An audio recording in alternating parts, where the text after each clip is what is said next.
Hello everybody, this is the iFind channel here. Today is a sunny day. It is now 7 o'clock a.m. all due to daylight savings time today. So if there was no daylight savings, it would have been 6 o'clock a.m. today. And today I'm going to go to Warsaw, which I do believe is the most underrated capital city in the EU, in my opinion. And I actually said this 3 years ago, but I deleted the video because I thought the quality was too amateur.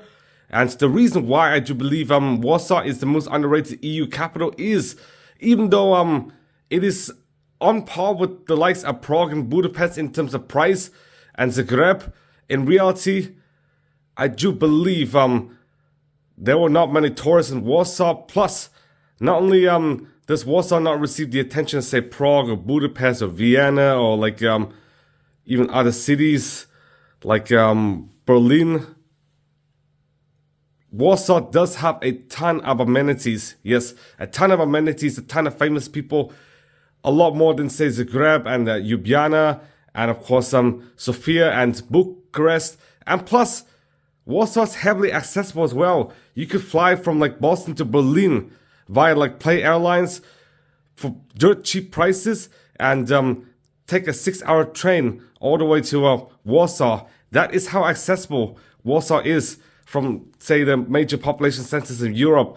So hence I do believe it is the most underrated because it is heavily accessible, has tons of amenities, is very affordable compared to other major EU population centers, and has very good public transit and very good development. So why not? I'll see you guys at the train. Okay guys, I just got on a train. I'm now going all the way to Warsaw Centralna, and over here are my fries. And over here is my sandwich. Now this is specifically the chili cheeseburger, and over here I do believe is the chicken nugget burger, and over here is the Pepsi. So why not? I'm just gonna eat, and then the next time I'm gonna eat will be around 4 or 5 p.m. After 2.5 hours, I finally arrived at Warsaw Centralna. Over here it is. Despite the fact Warsaw is not the most beautiful city in Europe, in my opinion, I do believe it is the most underrated capital city in the European Union. Now, due to the fact I needed to borrow this McDonald's restroom, therefore I ate at this McDonald's. Yes, the same McDonald's I ate at 3 years ago for lunch, and I only bought one sandwich. Yes, it costed me around 8 zloty, aka $2 US, and this is the sandwich over here. Let me show you guys. Just a basic egg McMuffin. Yeah, really basic. I'm going to eat, and then I might extend my dinner time to around 6 p.m. at Anna Sushi. After eating one small sandwich at the McDonald's, I'm currently outside in the center of Warsaw. Over there is the Warsaw Centralna train station. Over there is the Warsaw Tower, and over there is the Zlote Tarasy shopping complex, and over there is the Palace of Culture and Science. And as you guys can see, there is a mix of modern as well as old, yes, in Warsaw. In fact, the Warsaw building is currently the tallest building in all of the European Union. And this building, the Palace of Culture and Science, used to be the tallest before 2020, but now this palace has been superseded by the Warsaw Tower over there. Now the Warsaw Tower is about 310 meters tall, whilst the Palace of Culture and Science is about 237 meters tall, so a bit shorter. Now construction for this Palace of Science and Culture started in 1952, but it completed in 1955. It was the tallest building of Poland ever since, but then this Warsaw building superseded the Palace of Culture and Science, and not only is it the tallest in Poland, it is the tallest in the European Union and the 6th tallest building in all of Europe. I'm not even joking. Yes, 6th tallest in all of Europe. And as you guys can see, there are 51 floors in this whole building and about 42 floors on this building. And this building does have a land area of 123,000 square meters, and this building over here has a land area of 140,000, so slightly bigger. But as you guys can see, you just see both modern and old. And as for this building, this was a gift Stalin gave to the Polish people, and it eerily looks similar to one building at the Lomonosov Moscow State University. And between 2000 and 2002, this briefly served as the tallest clock tower in the world. I'm not even joking. And between 1955 and 1961, this was the 8th tallest building in the world. Okay guys, construction for this Warsaw Tower started in 2016, but it topped out in 2021, and the building finally completed in 2022, a few months after my most recent time in Warsaw, Poland, before today. As you guys can see, that is the Warsaw Tower, and the observation deck is planned to be opened sometime around summer of 2025. Now inside the Palace of Culture and Science, you would find out a technical museum over here, as well as cinemas, libraries, and even faculties, and even the Polish Academy of Sciences inside. So why not, I'm just going to go in to show you guys, but I'm not going to go to the technical museum due to the fact I visited that museum 3 years ago and I would not want to pay to look at the exact same things. Instead, I'll show you guys some footage from 3 years ago. Okay guys, this is what the inside of the Palace of Culture and Science looks like. I'm now at the Technical Museum, and over here is a Ford Model T. I'm just going to show it to you guys, and on to 2022.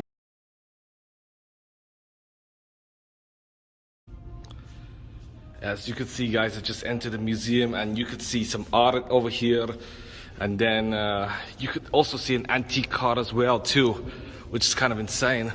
So we're just going to go around the museum, and then probably we'll leave once we're finished with the museum. So they say the directions here, so we're just going to go upstairs, and then we're just going to look around to see what this museum even has. Though it is the 2nd tallest building in all of Poland, by the way.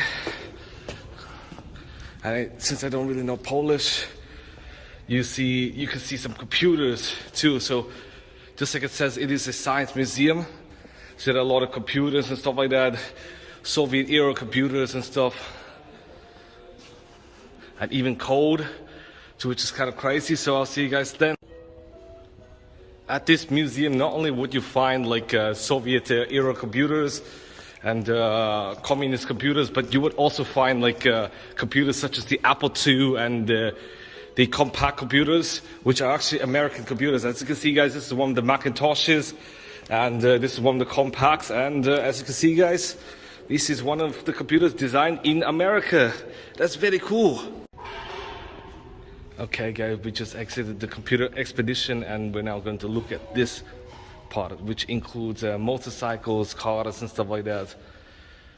And as you can see here guys, this is the evolution of the bicycle, and this is one of the older bikes, and we're just going to look around motorcycles and stuff like that, and cars, and see what it is. It's going to be pretty fun guys. And this is even one of the suits too. I don't know what it is for, but I'll see what it is for.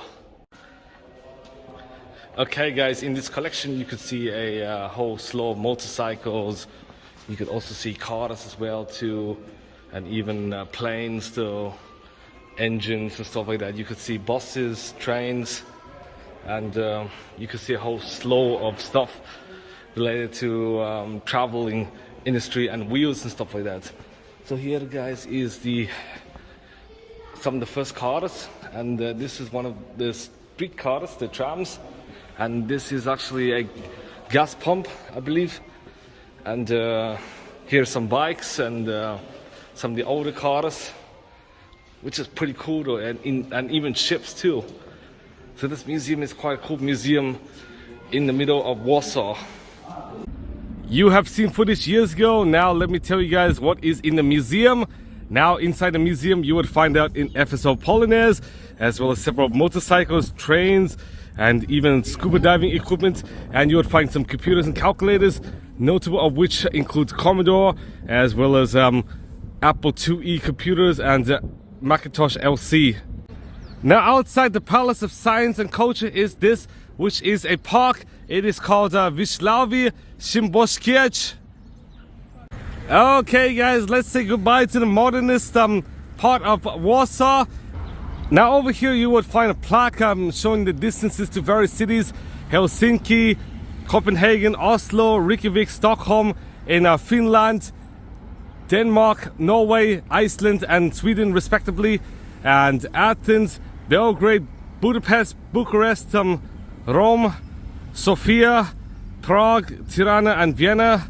And if you want to go here, you'll find out several other cities in Poland, such as Białystok, Lublin, Kiel, which is in Poland, Krakow, Opole, Rzeszów, and Katowice. And over here some more cities such as Bydgoszcz, Gdansk, which is in northern Poland, Koszalin, Lodz, Ocien, Poznan, Szczecin, Wrocław, which is Breslau, and Zielona Góra. And over here even more European cities including Moscow, Berlin, Brno, actually Bern, Brussels, Dublin, The Hague, Lisbon, London, Luxembourg, Madrid and Paris. I'm now on my way to the Museum Narodowe, and over here I do believe is some race or something. I do believe it's either 5K marathon, but I'm not too sure. You would also see people in knighted armor over here, as well as uniforms. I'm not even joking. So why not? I'll see you guys at the Narodowe Museum. Okay guys, I'm in the gallery of medieval art inside the Narodowe Museum, and in here you would find art from the Romanesque period as well as the Gothic period and very early Renaissance. Over here was the map of Europe between the 14th and 15th centuries. In this room you would find some sculptures from the 14th and 15th centuries, as well as artwork over here. Now artworks during the time look kind of primitive, especially compared with 16th century art. But as you guys can see, yeah, this is what paintings look like during the 14th and early 15th centuries. And over here depicts artwork from the mid to late 15th centuries. As you guys can see, this is from the mid 15th century, and the sculptures and paintings look far more advanced and intricate than before. Over here are some examples, and over here are some sculptures. Now these come from the St. Peter and Paul's Church at Legnica. And over here is a Bavarian work from the early 16th century. Now artwork from the late 15th century are far more advanced, but as you guys know, these artworks come from either from Germany, the Czech Republic, or Slovakia, or Poland, so definitely not as advanced as say Italy or France. Over here even more sculptures from the 15th century. And over here are paintings from the early 16th century. Yeah, it's definitely far more advanced, but still not as advanced as in Italy. As you guys can see, yeah, from the Renaissance, clearly more advanced than that of the 14th century, as you guys can see.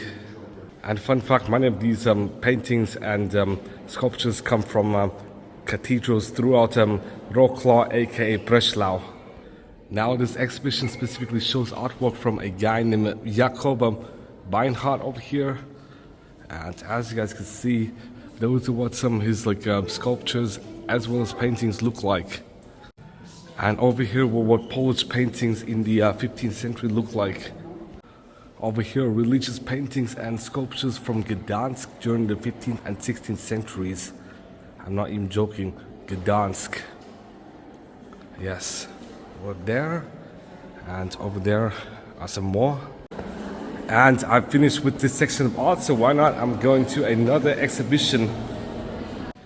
Now I'm in the ancient section, and over here are some stelae from ancient Egypt, and over here are typical statues in ancient Egypt, as you guys can see.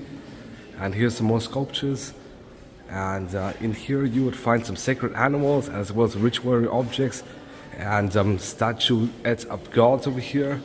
Yes, these are gods of Egypt. Over here were artifacts from Mesopotamia, and over here mummified animals. Now over here weapons from ancient Egypt, and in here pottery, and you would also find funerary figurines, as well as papyruses depicting hieroglyphs over here, as you guys can see. Quite vast. And over here various mummies, as you guys can see. You might have known these from history class, and I do believe this is beds of some sort, and these are baskets over here, even more mummies. And lastly over here various Egyptian jewelry. Over here is some artwork from the Middle East, as you guys can see, ranging from Persia to Phoenicia to Assyria, as well as several others, the Hittite and stuff. Over here some pottery. Over here is the Ancient Greece exhibition, and as you guys can see, you can see some figurines and statuettes and stuff, as well as head bust and pottery, and you could even see a bigger statue as well over here. And as you guys can see, these are some Greek artifacts, and here are some ancient Greek coins, and over here depicts some of the columns, and this is in the Corinthian order, this is in the Ionic order, and this is in the Doric order. And over here some pottery and vases from ancient Greece, and over here wartime artifacts, and over there some more vases and pottery, as you guys can see. And these over here statues, yes, and even more pottery. Over here busts of various people. Now in here is the Roman exhibition, and you can see some reliefs as well as statues and portraits. And over here is a block depicting Latin transcriptions.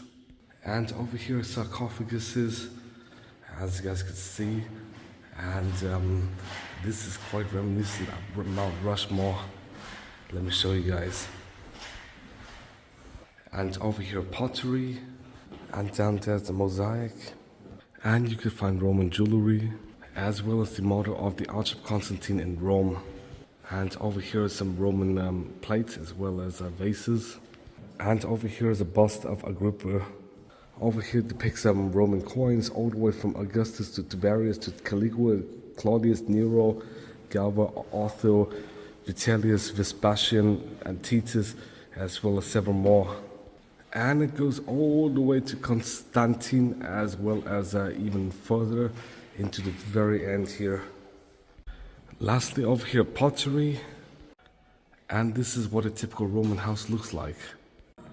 I'm now in the Pharaoh's Gallery, and this collection of art is as a result of discoveries made by the Polish Archaeological Mission in the early 1960s under the lead of Professor Kazimierz Michalowski at the Pharaohs, which is in Sudan, very, very close to Egypt. And as you guys can see, you could find out some Nubian art in here. I'm now in the Pharaohs collection, and over here are Sudanese art from the Nubian period between the 4th century AD and the 15th century AD. You could find numerous religious paintings, as well as some more over here. As you guys can see, yes, you might not even know the Nubian Empire even existed, because history is so Eurocentric and whitewashed at US and European schools. But as you guys can see, these are some Sudanese aka Nubian paintings. Over here Nubian epitaphs, and over here Nubian pottery. Many of them come from the European Middle Ages. And over here Ethiopian Christian crosses, as well as an Ethiopian Christ icon. And this is what a typical Russian Christian cross looks like. As you guys can see, both Ethiopia and Russia practice Orthodox Christianity. And over here, typical Byzantine Christian artifacts. And here's some more medieval Egyptian artifacts over here. As you guys can see, quite different from ancient Egypt a bit. Over here, more Nubian artifacts, as well as fragments. And yes, they do seem eerily similar to that of ancient Rome, despite the fact they come from the Middle Ages. Yes, Nubian artifacts over here. I'm now in the 18th and 19th century exhibitions, and over here are paintings from Italian artists, but are Polish people. And even though they're Italian, such as Marcello Bacciarelli, in fact, he actually lived in Poland. I'm not even joking. He died in Poland. Over here is one of the Polish nobles, and yes, despite the fact these were from Italian artists, this painting over here comes from a Polish artist. And same with this, as it came from Kazimierz Wojciechowski. Over here 19th century paintings from Polish artists, And Poland has been a melting pot for artists from France, Germany, and Italy, and even Spain. Over here, even more artwork from Polish artists, but this time depicting scenery in the 19th century.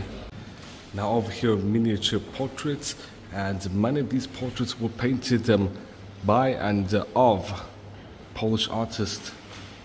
And here were Polish people in the 18th century, and this is a self-portrait of Józef Kozinski.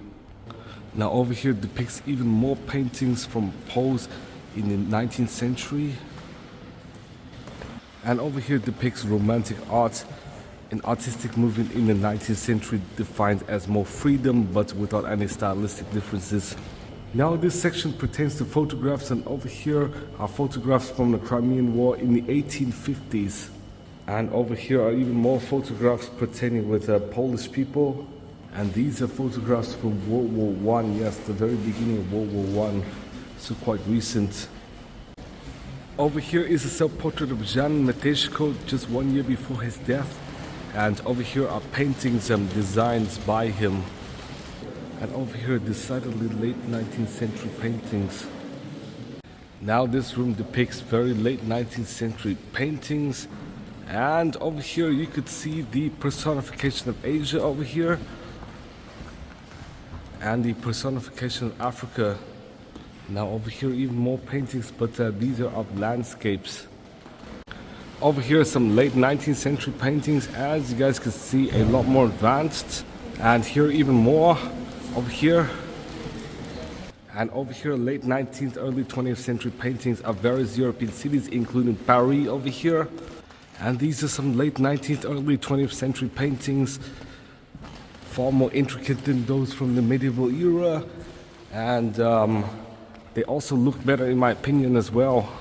And yeah, many of these came from Polish painters. And over here are symbolist paintings from the late 19th century.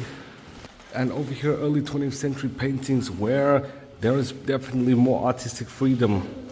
In this room you would find paintings by Stanisława Wyspiański over here.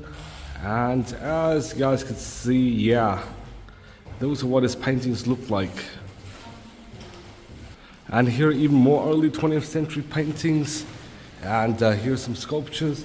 And here's some 20th century paintings. And from what I found out, some of these artists live all the way up to 1968. Yes, this guy over here. And these definitely come from the early to mid 20th centuries. I'm now in the Polish design room, and over here are some older designs from the late 19th, early 20th century, all the way into the 20th century. And as you guys can see, these are what the furniture looked like during the interwar period. And as you guys can see, yeah, here's some like carpets. And yeah, it does progress from here, but over here some pottery and some toys as well. And yes, these do come from the socialist era. I'm not even joking. And over there's the end. And here's some more toys, yeah, from the 70s and 80s. Definitely a bit Spartan compared to, say, like American toys because of communism, but whatever. And these are some newer electronics, including a TV as well as a radio. And this is the train over here. And you can even see a construction truck, as well as some newer furniture. Yes, definitely minimalistic. And yeah, this is Poland during capitalism, when communism collapsed in 1989. Definitely a lot better. Unfortunately, I'm not able to show you guys the second floor because it is too big, and I spent like 3 hours at this museum. I'm not even joking. 3 hours, yes.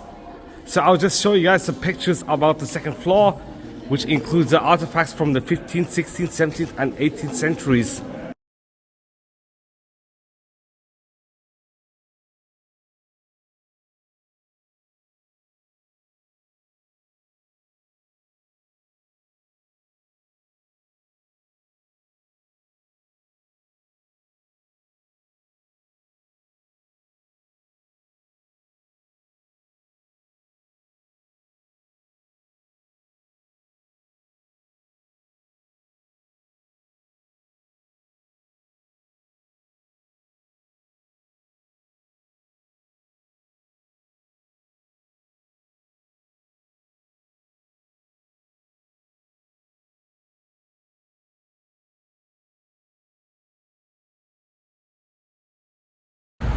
I pay 20 zloty at the museum, but if you're a student, you could pay only 1 zloty, yes, for the entire National Museum. I'm not joking.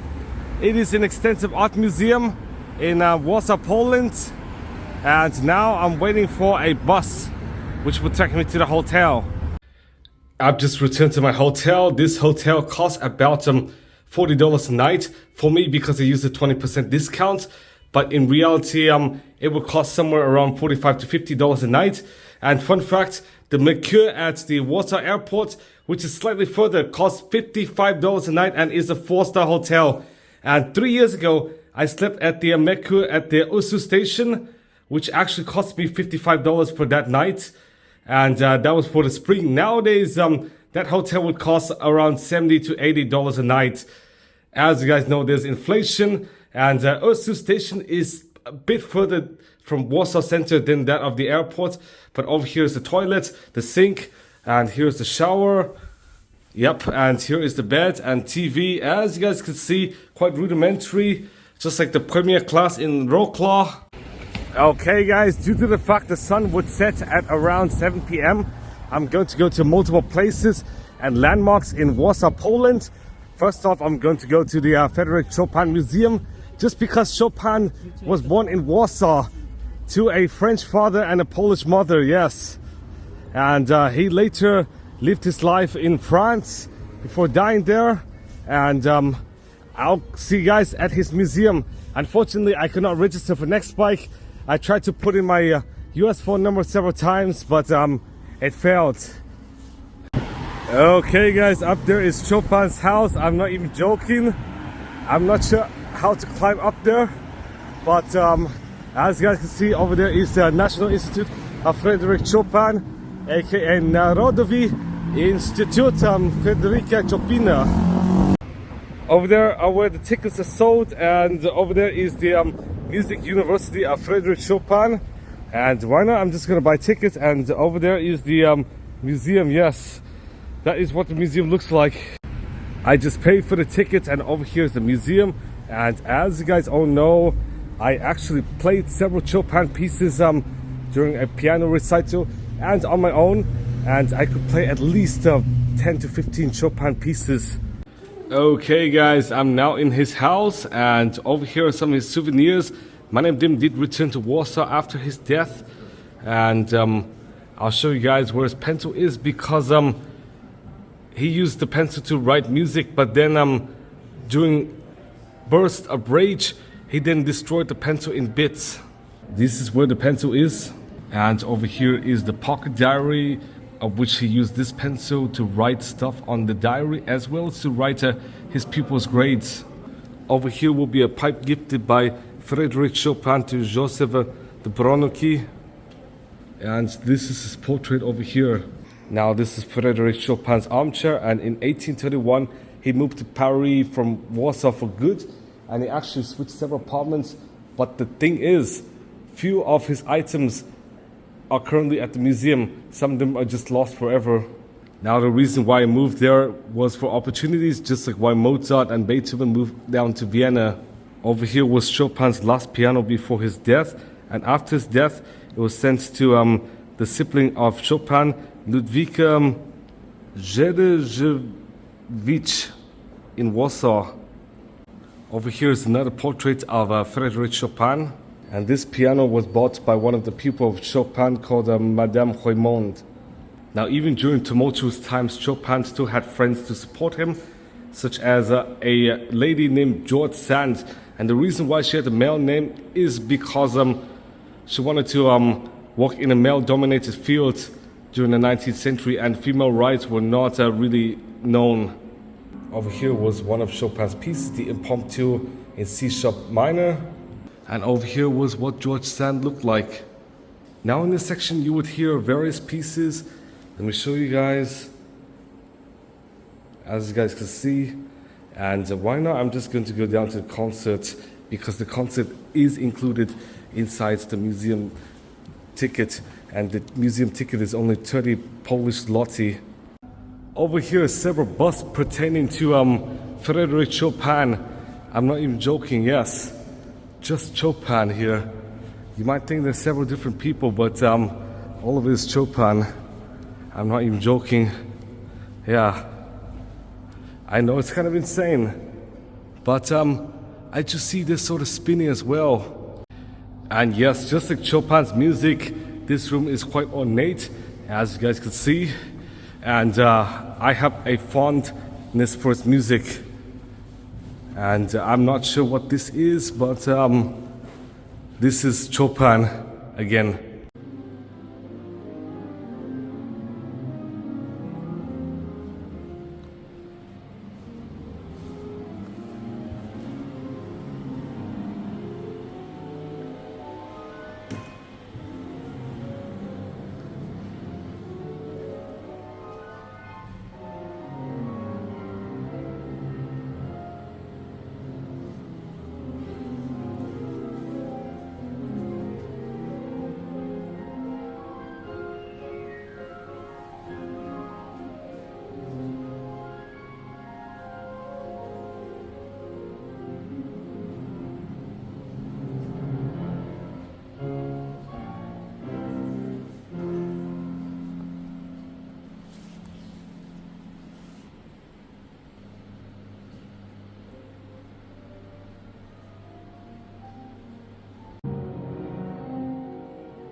Over here are where you could hear his pieces. As you guys can see, not only did he write pieces for piano, he also wrote works for other instruments, aka chamber works. And unlike other composers, he liked to perform in smaller scale concerts. Hence he has a more individual outlook, and hence much of his well-known pieces were for piano, but there were a lot of chamber works as well, such as several piano concertos. And why not, let's start from his birth in 1810. He was born in Warsaw. He started his piano lessons when he was 6 years old and composed his first piece at 7. His first public concert was at 8 years old, and by the time he was 19, he was debuted as a composer. He moved to Paris at 21 years old, and 2 years later he published his 12 etudes. He started his liaison with George Sand in 1838, and it ended 9 years later, and 2 years after he died at the age of 39. Over here is a replica of his housing complex and University and National Institute. I'm now on the ground floor, and over here is the fragment of his baptism records. He was born on the 22nd of February in 1810, according to the old Julian calendar. And over here were his parents, Tekla Justina and Miklas Chopin, aka Nick. Over here was Chopin at young age, and I reckon these people are his sisters. Over here are various letters to his family, and he was born 46 kilometers west of Warsaw. Okay guys, this exhibition depicts about his life over here and some of the pieces he has created, and you could actually touch this interactive screen which could show his education and him being homeschooled, studying at the Warsaw Lyceum as well as the main school of music. And over here was Chopin playing when he was like 6 to 8 years old. And I do believe this is one of the piano rooms, I'm not too sure. Over here was Chopin and his parents. And this was what Warsaw looked like in the 1830s. Over here were some of his contemporaries, including Karol Lipinski, Johann Nepomuka Hummel, who was born in Bratislava, Slovakia, and Niccolo Paganini and Karol Krupinski. I just exited the Chopin's house, and I do believe this is worth visiting, because not only does it discuss several facets about Chopin's life, it also includes a free concert. I'm not even joking. Many concerts would cost at least 10 or 15 or even 20 euros, but this only costs 30 zloty. I'm not even joking, which is less than 3,000 Hungarian forints. And the price for the Franz Liszt Memorial House in Budapest is 2,500 forints. Now over there, if you could see, is Nicholas Copernicus Street, and in that same street lays a statue of Nicholas Copernicus. Let me show you guys once I arrive there.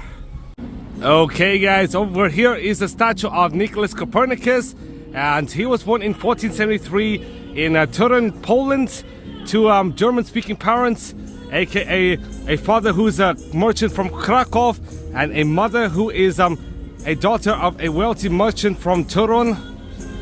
And he envisioned the sun was at the center rather than the earth, contrary to popular belief. He was actually sort of persecuted for his actions, but luckily, because he did not come under the confluence of the Catholic Church, he was not arrested, unlike Galileo, who actually suffered arrest and was in house arrest. But he died in 1543 in Frombrocke in Poland.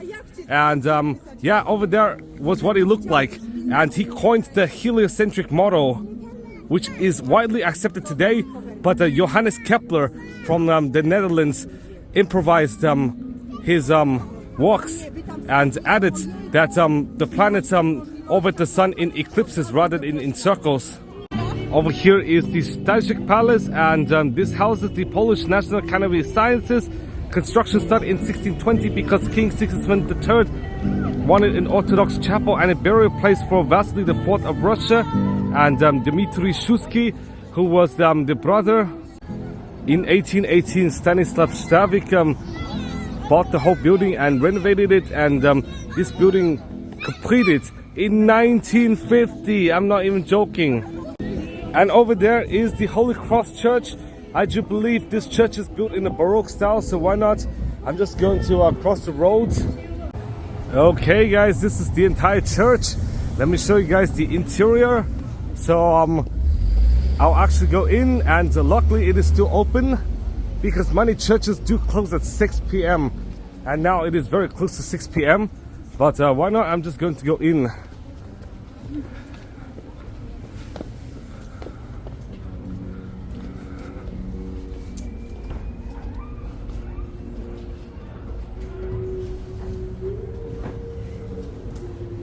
Oh my goodness, the door is extremely heavy.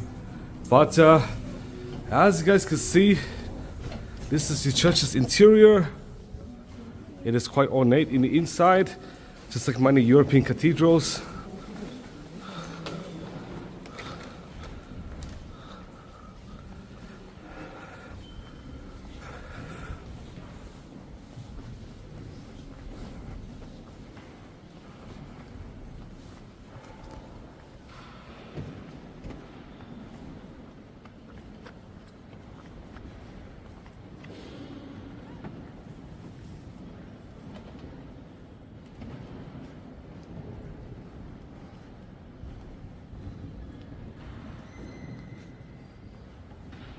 Up there is the pipe organ.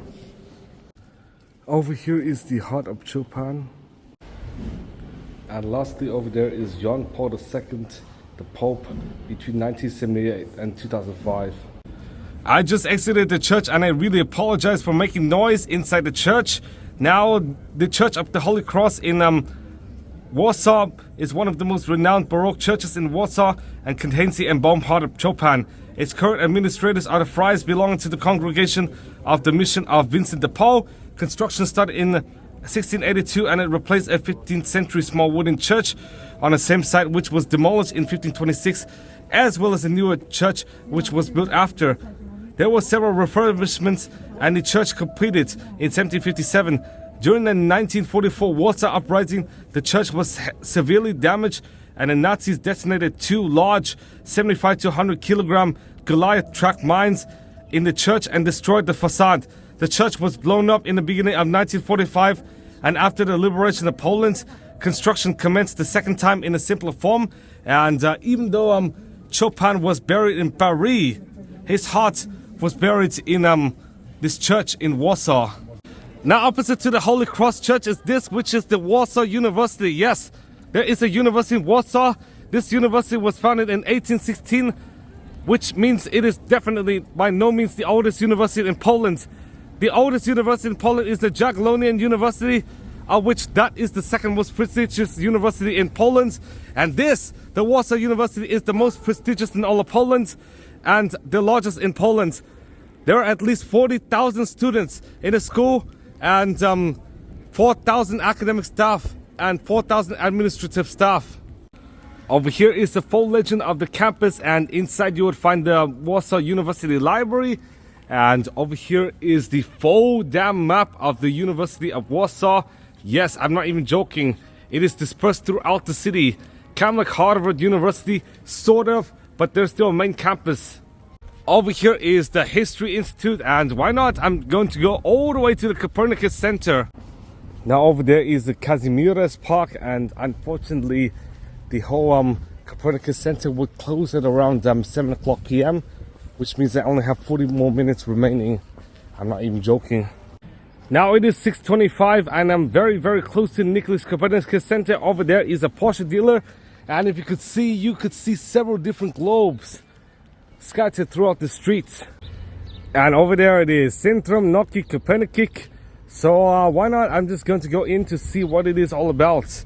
And yes, this is definitely a modernist building over here.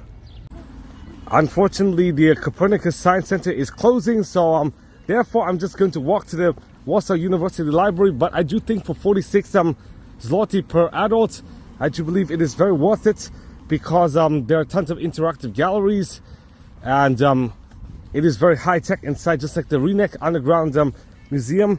And the Warsaw University Library is very close. It is about 200 meters away, so why not? I'll see you guys there. Okay guys, over here is the Warsaw University Library, definitely in a modernist and eco vibe here.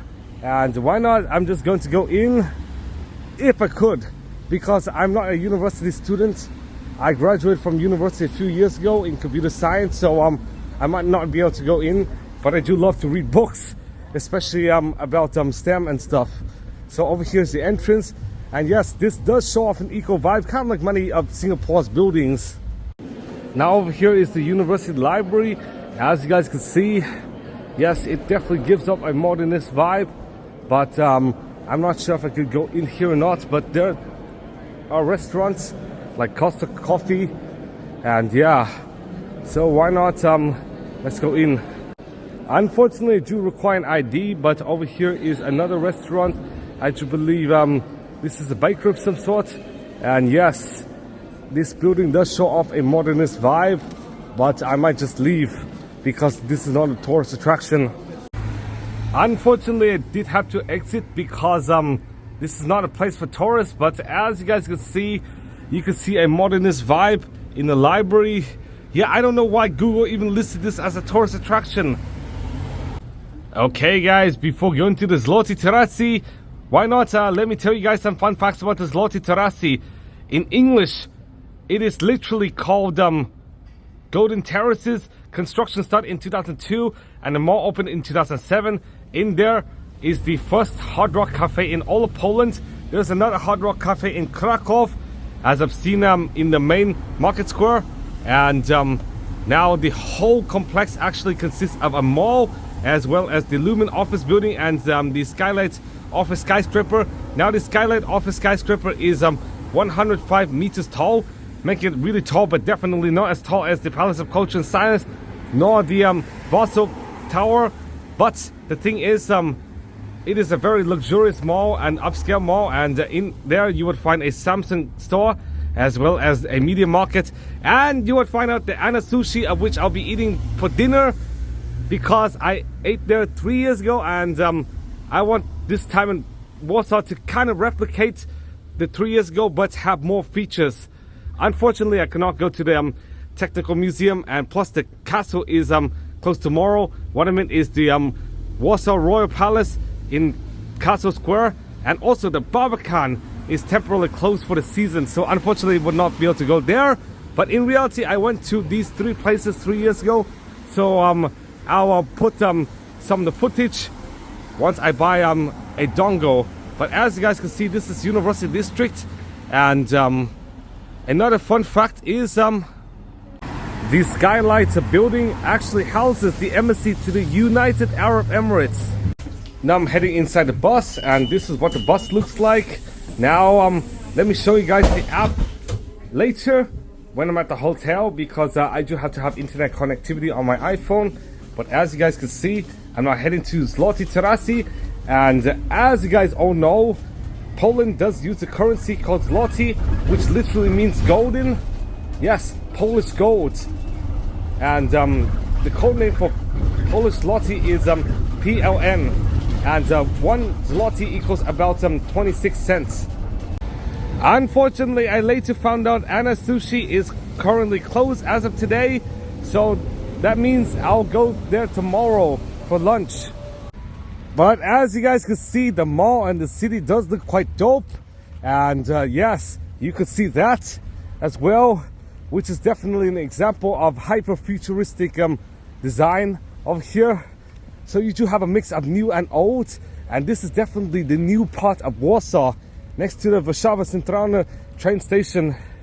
Okay guys, I'm going to enter this hyper-futuristic cloud over here to show you guys the interior of the Zlote Tarasy.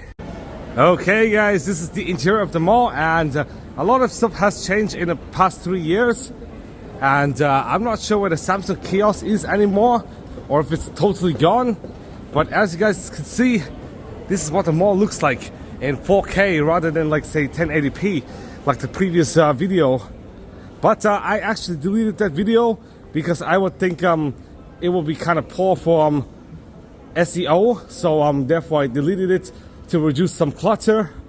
But anyways, this is the mall tour. Unfortunately, many stores have closed because it is now 7 p.m. But yeah, unfortunately I could not see the Samsung kiosk anywhere. Okay guys, I found the new location for the Samsung kiosk. It used to be the ground floor, now it is on the second floor. Yes, as you guys can see, you could find out the new S25 as well as several new A phones over here. And unfortunately it is closed, but over there is the location for Anna Sushi. Yeah, and I remember eating a sakimaki, yaki udon and a Sprite, but yeah, unfortunately it is closed for today, which is so unfortunate. But this is what the restaurant looks like over here. Now upstairs you would find a food court, and why not, I'm just gonna eat at a food court, and then tomorrow for lunch I'm going to stop by here, and then for dinner I'm gonna try out Polish cuisine, despite the fact I ate at Anna Sushi for dinner on the 26th of May in 2022. Okay guys, over here is the McDonald's. Why not, I'm just going to eat. And over here is my meal. As you guys can see, 2 Vice Max, yes, I'm not even joking, and 2 medium fries. Why not, I'm going to eat, and then I'll show you guys the transit app. Okay guys, just get the app Zakujat, and here you could buy public transit tickets as well as train tickets even. So and this app is very useful in Poland because some Polish buses only accept cash. I'm not even joking. So you have to have cash with you or a ticket, but if you have this app you don't require cash. It's kind of like in Budapest where they use apps to utilize public transit. Here's some fun fact. I personally never knew this app until about yesterday, when a couple showed me about this app, which is really helpful because not only could I use it in Warsaw, I could also use it in Krakow or in Wrocław as well. So let's start here, and you could type where you're going to, and here's some of the schedules for numerous transit options, and here are the tickets. You could buy tickets here, and you could load in currency. You need to load at least 5 zloty each time, but over here are some of the options you could get, and yes, it is extremely helpful. And here are the list of cities you could choose from. Yes, a whole bunch. Okay guys, I paid 34 zloty for the whole McDonald's complex, and I have to say goodbye to the mall. It is so sad having to say goodbye to this incredibly nice mall, but I'm going to return to this hotel. Okay guys, I returned to my hotel and got my bags, and over here is the Speed Queen Laundry. Now this is not the one near Ursu Station, this is the one near the Chopin Museum, and it opens from 6 to 3, so it only closes for 3 hours a day, so why not, I'm just going to go in and do the laundry. Okay guys, I just finished my laundry. It is now 11 p.m. I'm now going to sleep, and then I'll see you guys early tomorrow. Good morning guys, let me tell you guys the hotel prices. As you guys can see, kind of a bit more expensive than pre-pandemic. Before the pandemic, I could easily find these hotels for like around 60% of the price. So say this is like $30 a night, and say this is $45 a night, and this is somewhere around the high 40s. But in reality, you could get a reasonable 2 to 3 star hotel for somewhere between $55 and about $65, and a 5-star hotel for around $100. So let me show you guys some of the prices here.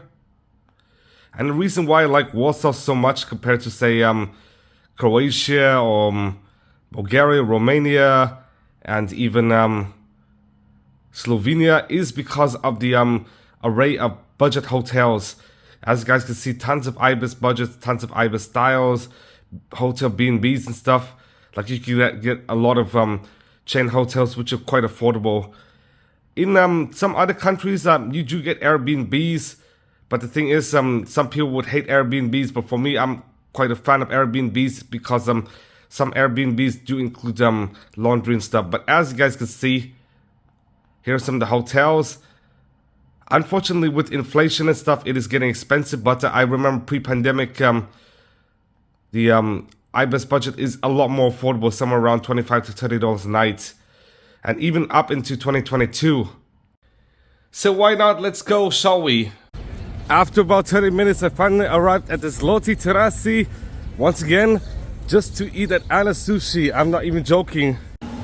Now, instead of buying the Sprite at Anna Sushi due to the fact that it will be expensive whilst at the same time being small, I'm just going to buy a Sprite here, which is at the Carrefour Market. And the reason for this is because the Sprite here will be a lot cheaper. Instead of paying like say $2, you only pay $1.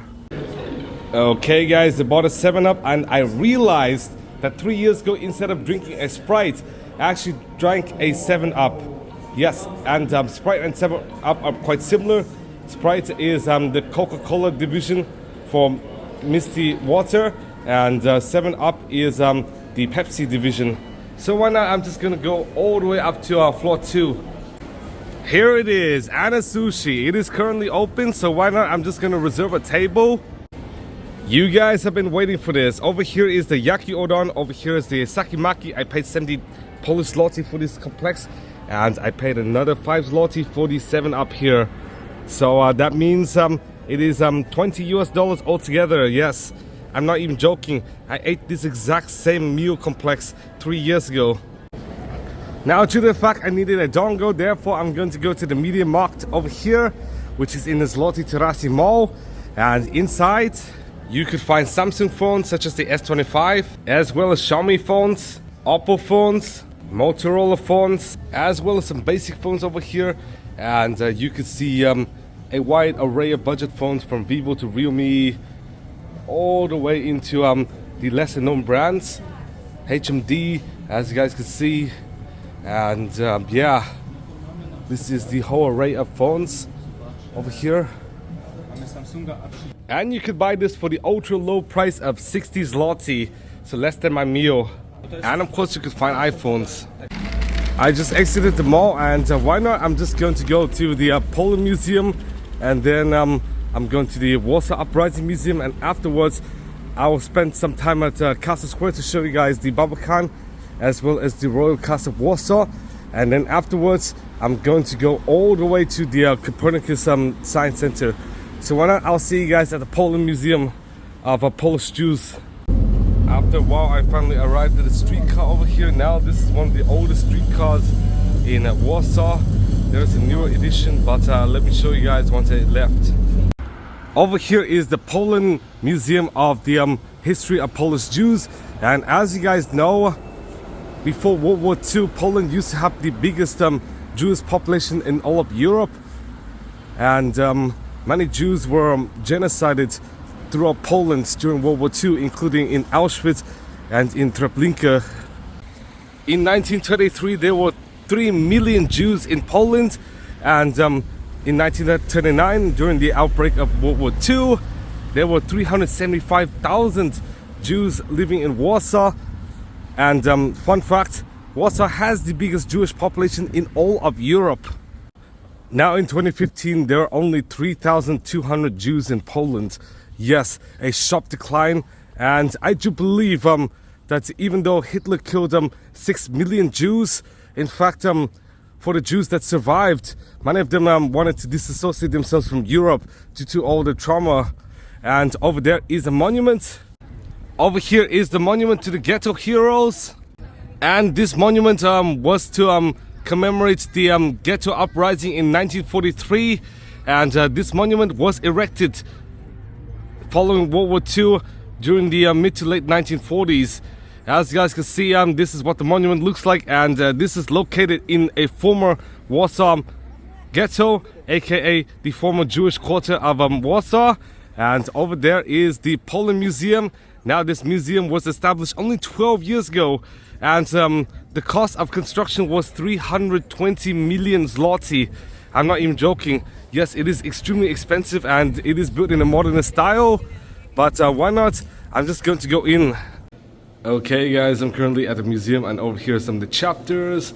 As you guys can see, from the very beginning to the end, Holocaust and post-war, so why not? I'll start at 1. Now, even though you might think that Poland meant Poland, in reality, Poland in Hebrew meant rest here, and the journey through the 1,000-year Jewish history in Poland begins in a metaphorical forest. As you guys can see, you can see some forest here. Okay guys, let me tell you guys a brief history of the Jews in Europe.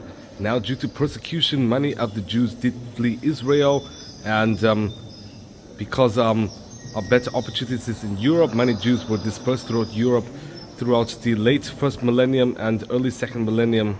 Many like this guy arrived as merchants, and because Poland meant rest here, it meant many of the Jews actually arrived in Poland for a better life. But as you guys can see, this is a map of Europe, and many of the Polish communities are somewhere around here due to the fact Jews did face expulsion from Spain in 1492. The first temple in Jerusalem was destroyed in 587 BCE, and during the same time the Jews were exiled to Babylon. Now over here you can flip some pages and see some information.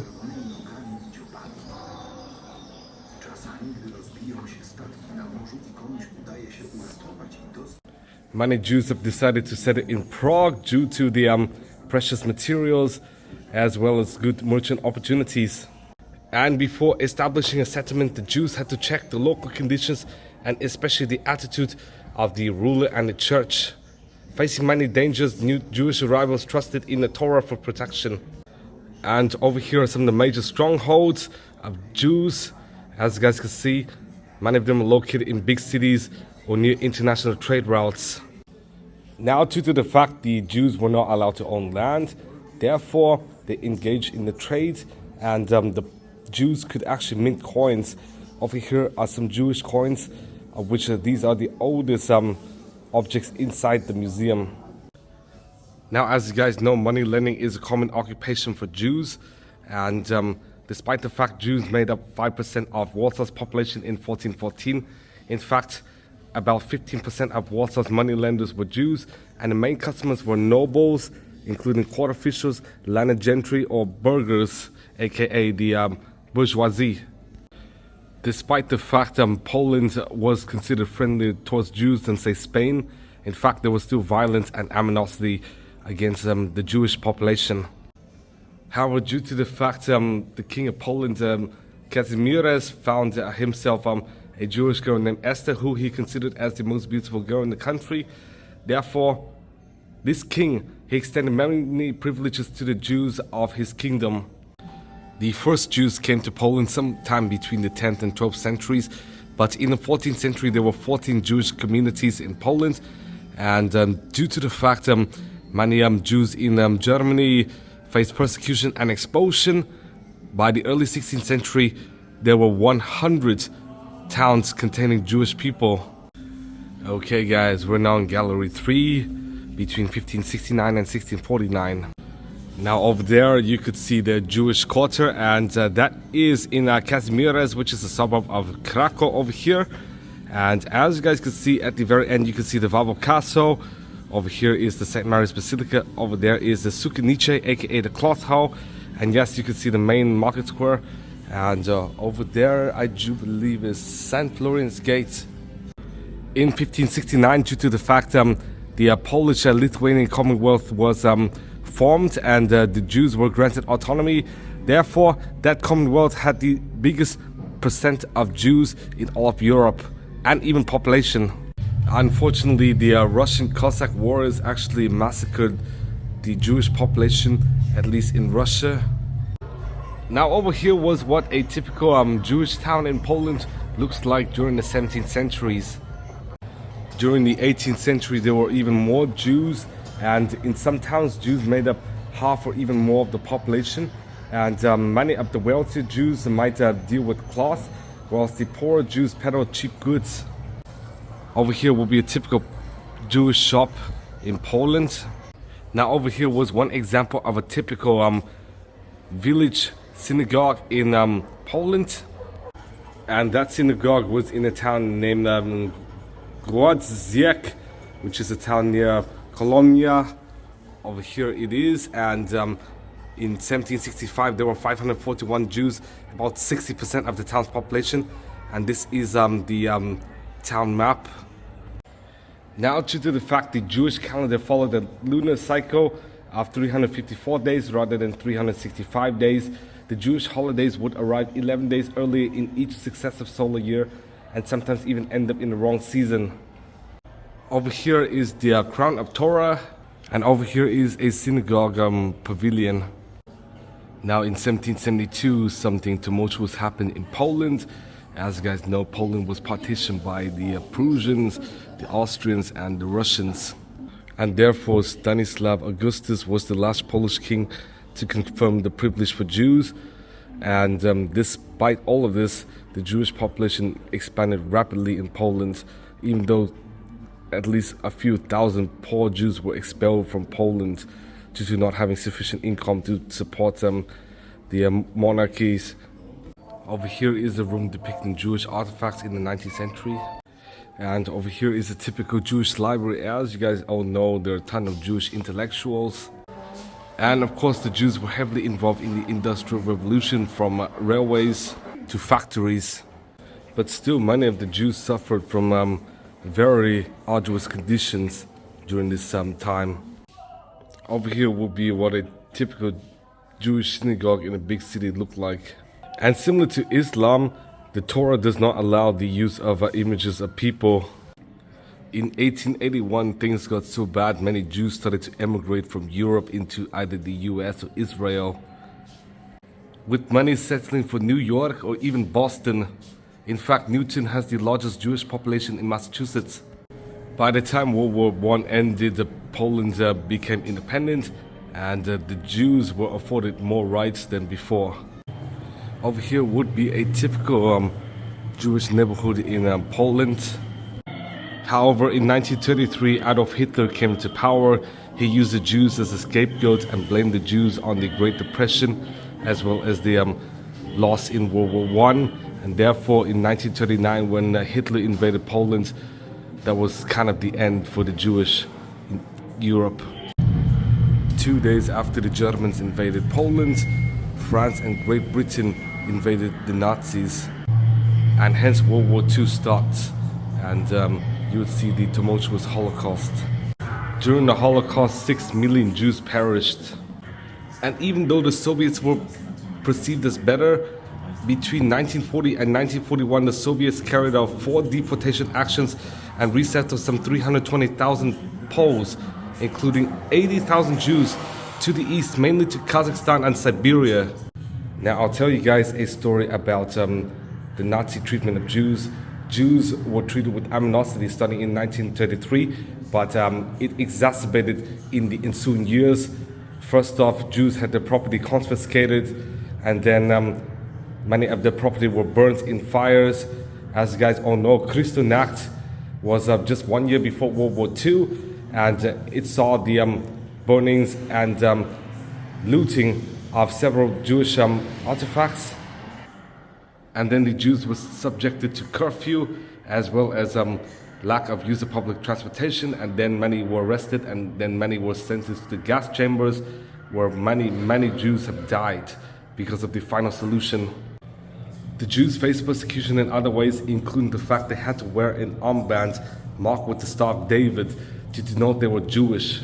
And of course, many were forced into slave labor at Volkswagen and Siemens, Daimler-Benz, as well as several others. Over here was the extensive list of Jewish ghettos, and of course those are diaries from Jewish people. As you guys know, Anne Frank was actually killed during the Holocaust, and she was a very famous diarist.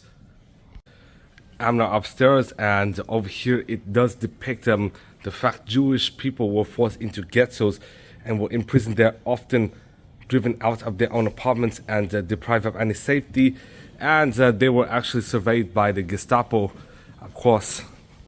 Now, during the summer of 1942, 300,000 Jews were deported, and the last roundup and deportation happened on, you guessed it, Yom Kippur. And in 1943, the Jews were eliminated from Warsaw. Now, during Operation Barbarossa, the Nazis invaded the Soviet Union, and according to Reinhard Heydrich, all of the following were to be executed: the officials of the Comintern, officials of the party, People's Commissioners, the Jews in party and state employments, and other radical elements. And of course, many million Jews were executed or exterminated in the gas chambers. And even though the Nazis killed 6 million Jews in total in all of Europe, 3 million of the Jews in Poland were killed, about 90% of the pre-war Jewish population in Poland. I'm not even joking. Hitler was extremely sadistic.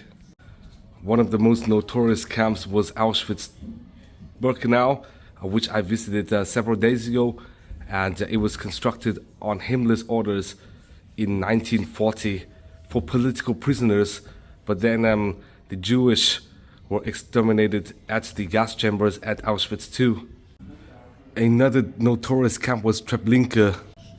Now, even though the future for Jews looked ominous during World War II, after World War II, many of the Jews emigrated to the US or Israel, and this guy, Alfred Wichler, a Slovak Jew, was one of the very few Jewish people to escape from Auschwitz. In fact, 1.1 to 1.2 million people were killed out of 1.3 million who were interned inside the Auschwitz prison, and 350,000 Jews survived the war-ravaged Poland. After World War II, at least a few thousand Nazis were sent to trial, and some even lasted all the way into today's world, as there are many Nazis who are over 100 years old who are still alive. And in 1948, the modern state of Israel was created with a partition between Israel and Palestine, and hence you still have conflict to this day with the Israel and Hamas war in Gaza. Of the more than 250,000 Jews in Poland after the war, over 150,000 left in just a span of 3 years after World War II, with most being illegal immigration. And as you guys know, the Soviet Union curtailed immigration from all of its satellite states. And despite the fact that communism did seem more liberal than that of Nazism, in fact, anti-Semitism still existed, even in Soviet-occupied Poland. And yes, communism did end in the late 1989. After 3 hours and not even going through the whole museum, I finished my tour, and yes, for 46 zloty, I do believe this is very much worth it, as there are a ton of information pertaining with the Jews, all the way from antiquity to the modern era, all the way up to about 1990. I'm now in extremely modernist part of Warsaw over here, and now I'm going to stop by the Warsaw Uprising Museum. I'm now in the beginning of the museum, and despite the fact this talks about the Warsaw Uprising, the beginning of this museum talks about post-war Poland and communism, as many insurgents and dissidents were persecuted, imprisoned, and sometimes killed with the full sanction of the law. However, after the Khrushchev thaw of 1956, authorities changed the official attitude towards the Home Army, putting forward a new argument that its soldiers were taken advantage of by the military command and political administration. Now let's start with the beginning of the war, as on the 1st of September 1939, the Nazis invaded Poland according to the Ribbentrop-Molotov Act, and a month later the Soviet Union invaded the Polish state, violating former agreements. Well, 2 days after Germany invaded Poland, France and Britain invaded the Nazis, starting World War II. and Poland was divided in Nazi and Soviet spheres. Now over here were remains of the Royal Castle, which were destroyed during World War II. And over here is the map of the spheres of influences. As you guys all know, Lviv was ceded to Ukraine and Vilnius was ceded to Lithuania and remains the capital to this day. Now under occupation, many monuments were destroyed. As you guys can see, the Adam Mickiewicz statue in Krakow was pulled down in 1940, and during the same time Hans Frank, who was the Governor General of the General Government, resided at the Warsaw Castle, which is in Krakow, and there were several executions of Krakow inhabitants and many Polish, and of course universities were shut down and scientists were laid in concentration camps. Those were due to the fact that universities were seen as anti-subversive. There were even delivery quotas as well as food rations, and the Poles received less food rations than that of the Germans. And it's not just the sciences which were heavily suppressed, the Catholic Church was also heavily suppressed, with as many as 2,000 Polish priests dying in concentration camps during the war. What's more egregious was, even though the Poles received less food rations than the Germans, the Jews received even less. There were numerous famines, of which millions of Jews perished throughout World War II.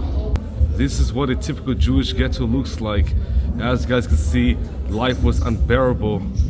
And in 1943, there was a Warsaw Ghetto Uprising, the year before the Warsaw Uprising of 1944.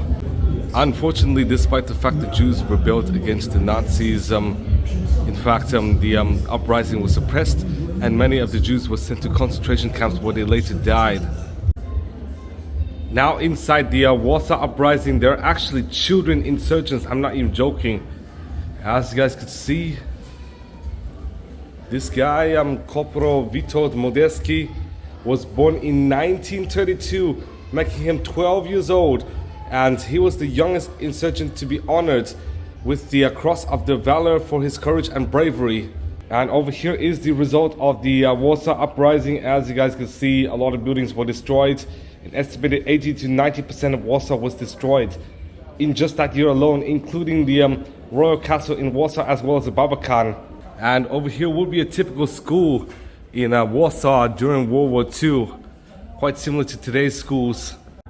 And I'm not even joking, the tiger dog does wear a Nazi shirt. Now, due to the Nazi and Soviet invasion, the Polish underground state was created, and the Polish underground state was meant to be a continuation of pre-war Poland. Many foreign governments supported it, but the Soviet Union and the Nazis did not support it. And in counter, the Soviet Union created another Polish puppet party called the Polish National Liberation. Now, the Polish Committee of National Liberation will serve as the basis for the government of post-war Poland between 1945 and 1989. And during World War II, the government in exile was located in London. Now in here we come into Operation Bursa, aka Tempest, and the Polish Home Army tried to start a series of uprisings against the Nazis, but even though it succeeded, the Soviets suppressed the Home Army. Now the Home Army planned to create a Polish underground state and reenact the pre-war borders, but in reality the Kherson Line was created in 1945, and not only was the uprising suppressed, many of the commanders and political leaders of the Bursa operation were arrested. Over here was the founder of Operation Tempest, and Alexander Krzyżanowski was persecuted by the NKVD, which was the Soviet secret police, and he died in a security office prison. And around the same time, Colonel Klaus von Stauffenberg arrived in Zlote for a council of which Hitler participates, and instigated an assassination attempt, of which just one day later he was executed. Now that summer the Warsaw Uprising happened, and the underground state sought to eliminate the Nazis from Poland.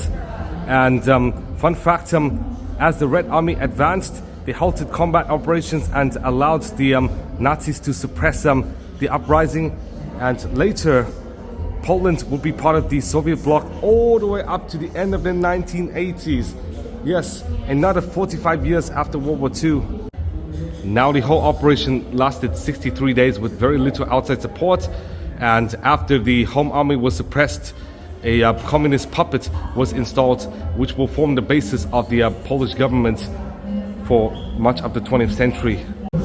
And despite the fact the uprising was suppressed, many Warsaw residents actually welcomed the uprising, calling it a moment of freedom from 5 years of occupation for the city. But it would be another 45 years until Warsaw becomes completely free. And over here is a Beamer motorcycle, yes, a German motorcycle. Over here was some pictures from the Warsaw Uprising. And over here is a print shop. Now this is what the underground printing syndicate looked like in Poland during occupation. And it was called the Secret Military Publishing House of the Home Army High Command. And it does print out documents in secrecy, but there's some scrutiny. As you guys know, censorship was pervasive in Poland even after the war, as Poland did succumb to communism. And after the war, the anti-communist underground continues the wartime tradition of independent printing in occupied Poland. Now, thanks to this publishing house, we could read articles about the Warsaw Uprising as well as life in occupied Poland. I'm now in the second floor, and over here it describes about the Warsaw Uprising, as the rising started on the 1st of August 1944 at 17 o'clock. And during the first few days of the fighting, insurgents gained control over the city center, the old town, Wola, Bolesza, parts of Ochota, Mokotów, and Zolibor. And over here was a typical uniform of the insurgents. And of course there was massive fighting as well as carnage to Warsaw. Over here was some of the guns used during the Warsaw Uprising. As you guys can see, there were many guns in use. And over here depicts the severity of damage from the Warsaw Uprising. Now in this room it depicts the slaughter in Wola, and the slaughter of the inhabitants of Wola continues from the so-called Black Saturday. The main purpose is to terrorize the civilians and to break the resistance of insurgents. Approximately 40,000 people fell victim to mass murders executed by firing squads throughout the whole district. Corpses were burnt, and the slaughter ends with Hitler's order to send the captured civilians to concentration camps or direct them to forced labor. And of course, during the uprising, food was extremely scarce, and people had to go to warehouses to get food. And it was not only food that was scarce, in fact water was scarce as well, as insurgent Warsaw ran out of water just 2 weeks into the insurgency, and people had to rely on wells. I'm not even joking. That was because some of the water works did not work, and therefore there was not enough water to drink, and many died as a result. Now, not only did the Nazis kill soldiers and stuff, they also killed hospital employees and 300 patients at the Wola hospital. Now, despite the uprising, cultural life still continued and radios still operate in occupied Poland. And despite the fact the Nazis and Soviets crushed the uprising, in fact insurgents did hold several Nazi soldiers in prisons. And here were several things which were destroyed during the Warsaw Uprising: the Royal Castle of Warsaw, the Barbakan, and of course the Church of the Holy Cross. I'm now inside the secret tunnel, and why not, I'm just going to go down to level 1 once again. Okay guys, I'm now on the first floor, and after a while the whole underground state was crushed. And in here is a room, I do believe a typical kitchen during the time. Now in this room you would see Polish artifacts from the Warsaw Uprising.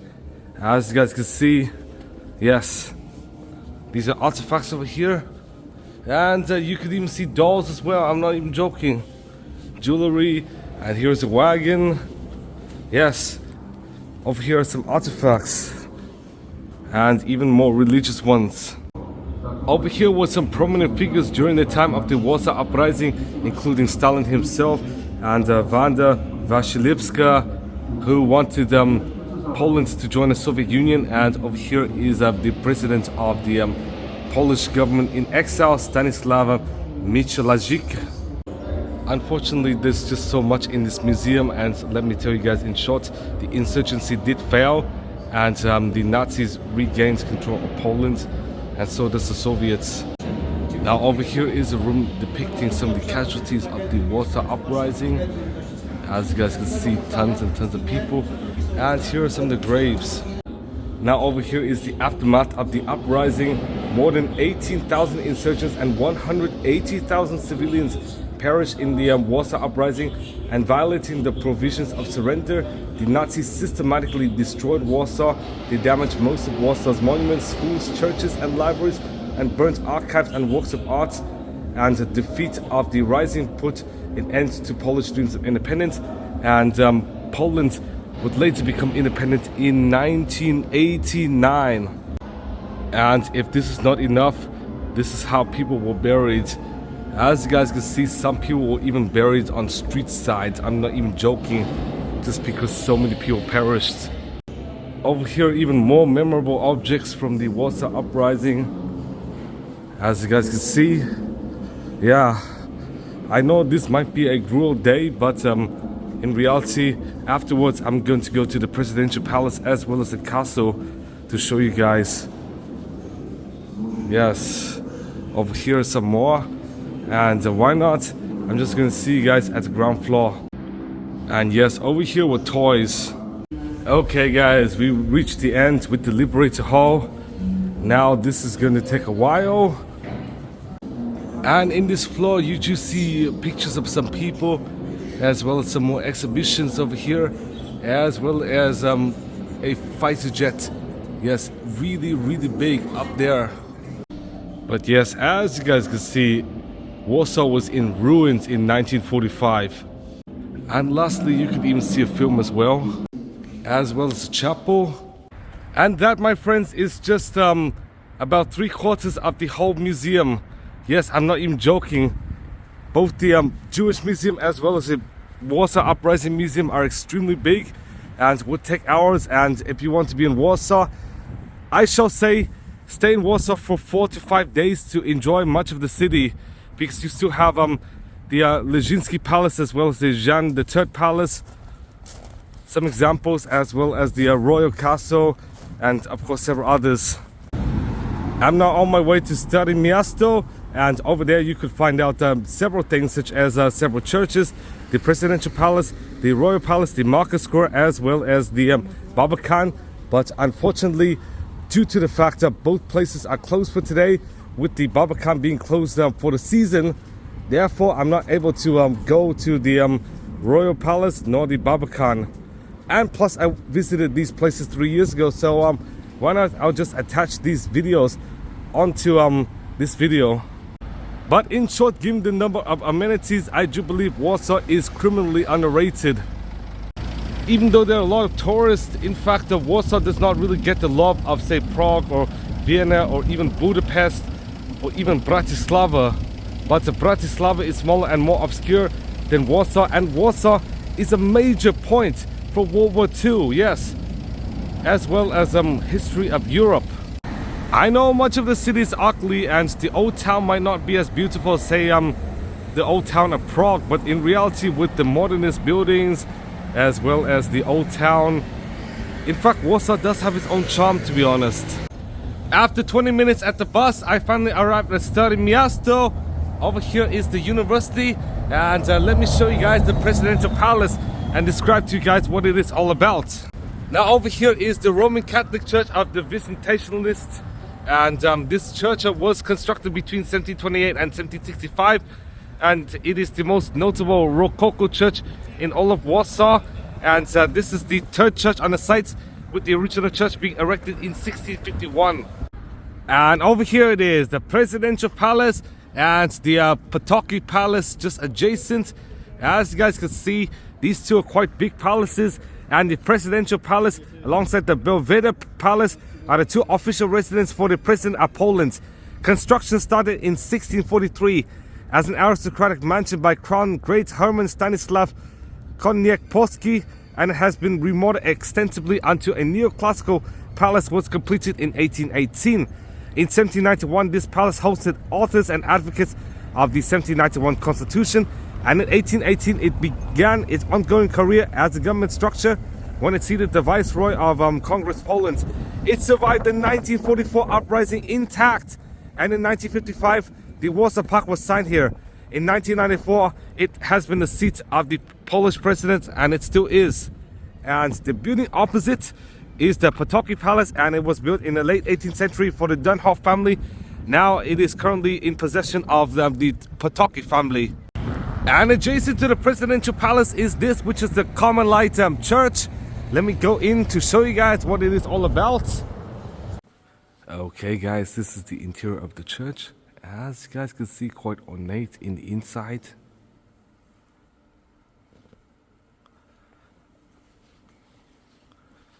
And fun fact, this is built in a neoclassical style.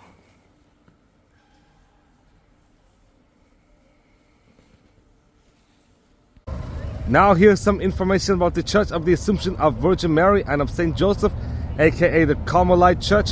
Construction started in 1661 and completed in 1681 in a Baroque style, but between 1761 and 1783 a neoclassical facade was added. It assumed its current appearance beginning in the 17th century, and it is best known for its twin belfries shaped like censers. It replaced an early wooden church of the Discalced Carmelite order destroyed by the Swedes and Brandenburg Germans in 1643. Now adjacent to the Carmelite Church is another statue of Adam Mickiewicz.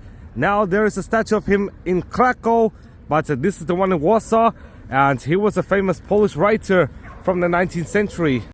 Now similar to the monument in Krakow, this monument was erected in 1898 in honor of the 100th birthday of the poet, and its designer is Cyprian Godebski.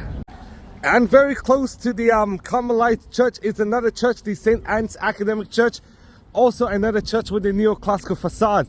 So I'll just go in to show you guys what it is all about before sunset, because I do have to go to Castle Square over there to show you guys the Warsaw Royal Castle and the video footage I created 3 years ago.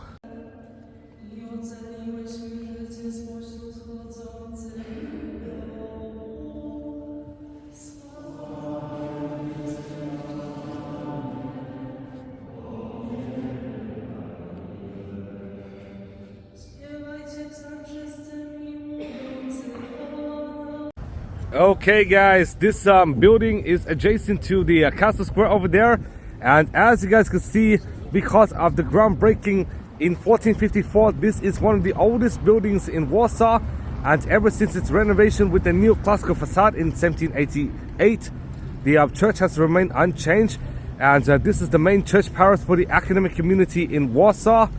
And during the Warsaw Uprising, this building was destroyed but was quickly repaired. As you guys can see, this is what the St. Anne's Academic Church looks like. And now over there is the Royal Palace, and over there is Castle Square. And now I'm going to describe to you guys about the Royal Palace before I'm going to 2022. Before the sun sets, here's some information about the Royal Palace of Warsaw. The Royal Palace of Warsaw is now a museum and historical monument, but it used to be the official residence of several Polish monarchs. The personal offices of the king and administrative offices of the royal court were located in the castle from the 16th century to the final partition of Poland in 1795. It is in the Castle Square, and it contains a significant portion of Polish and European art. The palace witnessed the 1791 Constitution, which is the oldest codified constitution in Europe, and it was the seat of the Polish president during the interwar period. Construction lasted between 1598 and 1619, and it reaches a height of 60 meters. But during the Warsaw Uprising, the Luftwaffe division of the Nazis destroyed the palace, and reconstruction took place between 1971 and 1984. And over there is the Warsaw Fortification, and over there is the Sigismund Column.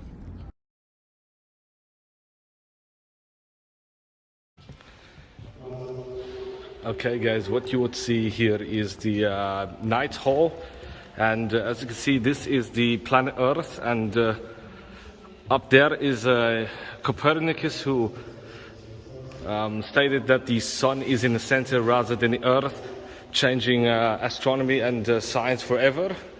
And over here, guys, is the conference room, as you can see. So I'm going to show you a bit of the museum, and here it is in here.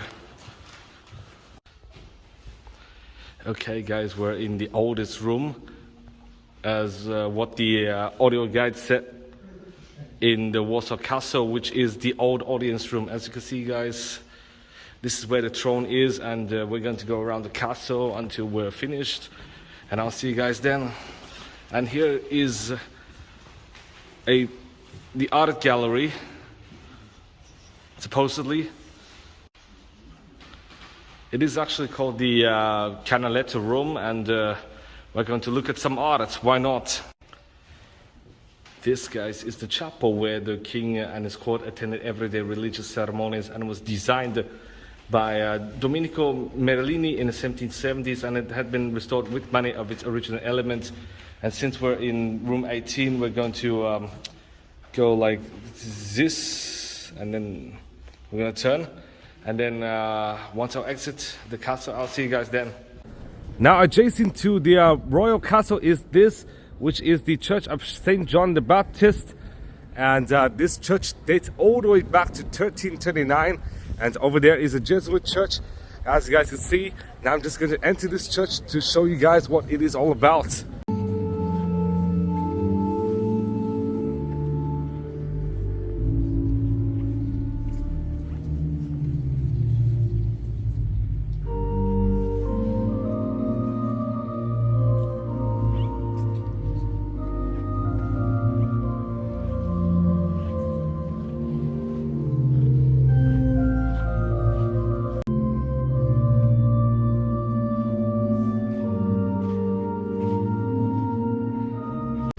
I just went inside the cathedral, and in there you would see a Baroque organ playing. And as you guys can see, this church is in the Gothic style, and the St. John's Arch Cathedral is adjacent to the Jesuit church over there. And it is one of the 3 major cathedrals in the city. It is the only cathedral that possesses the Archcathedral title. It is the mother church of the Archdiocese of Warsaw, and it was founded in the 14th century as a Masovian church in the Masovian Gothic style, and it was used to serve as a coronation and burial site for the Dukes of Masovia. It is connected to the Royal Castle by an 80-meter long corridor erected by Anna Jagiellonian in the 16th century. So here is the cathedral, and let me show you guys the market square. And here is the moment you've been waiting for, the Old Town Market Square. Now this market square existed since the 13th century, and it is the center of not only the old town of Warsaw, but also the entire Warsaw until about the 18th century. Now, as you guys can see, these are Renaissance style buildings, as many of these buildings were destroyed in World War II in bits during the Warsaw Uprising, but was reconstructed one by one after the war to its original format. But over here there used to be a town hall which people congregated, which was built in 1429 but was destroyed in 1817. And over there is the Museum of Warsaw. I don't have time to visit the Museum of Warsaw, but I did visit the Museum of the city of Krakow like a few days ago, which is also in a market square. But as you guys can see, this is what the market square looks like, and you can see some restaurants as well as shops here just like several hundred years ago. Now originally these buildings were built in the Gothic style, but because of a fire, hence they're now in the Renaissance format. Now Warsaw was founded sometime around the late 13th century, and because of the Great Fire of 1607, many of the Gothic buildings were destroyed, and hence you do have the Renaissance buildings you see over here. Well, actually the destruction of the market square started all the way in 1939 when the Nazis invaded Poland. But why not, let me show you guys the Barbakan as well as the video containing the Barbakan. And over here it is, the Barbakan. Now I could not really go down, but I could show you guys some bit of the Barbakan in a video I created 3 years ago. And I think I might be able to go down here. Who knows, but it seems to be very empty. Now if you want to pay a few zloty to enter the Barbakan, you could see several information pertaining to the Barbakan, including its construction and its destruction by the Nazis. But over here is what the Barbakan looks like, as well as the city fortification walls. And yeah, unfortunately it is closed for the season, but as you guys can see, this is the Barbakan over here. Over here where you could buy a ticket, but unfortunately it is closed for the season. Okay guys, now the sun has set, but I could still tell you guys a story about the Barbakan, because the Barbakan is one of the few remaining relics of the complex network of city fortification walls and encircled Warsaw's old town. It was erected in 1540 in place of an older gate to protect the Nowomiejska Street, and it was designed by Jean-Baptiste the Venetian as a redesign to the decrepit 14th century walls. It had the form of a 3-level semicircular bastion manned by fusiliers, and it is 40 meters wide and 15 meters tall from the bottom of the moat. It was used to defend Warsaw only once during the 1656 Swedish invasion of Poland, but in the 18th century it fell into disrepair, and during the interwar period there were efforts to reconstruct it, but because of the lack of funds, reconstruction was not successful, and plus because of the Nazi invasion, the Barbakan was heavily damaged, and during the 1950s the Barbakan was rebuilt to its 17th century form over here. But to get more information, let's go on to 2022.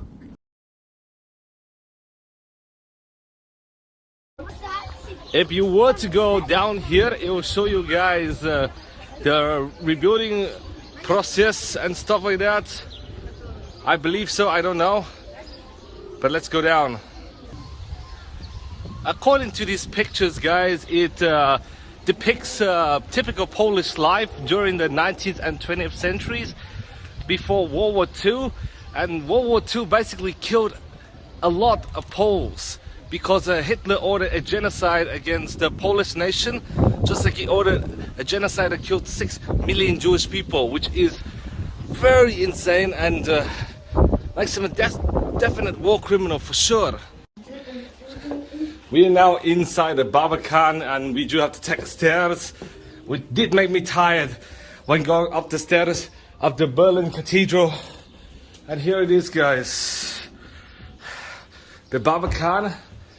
And this was before World War II, after World War One though, and yeah, the ceilings are slightly short, but we could manage to get through it. And here was the Barbakan just before World War II, and when the Nazis invaded Poland, and afterwards the Barbakan was destroyed by the Nazis.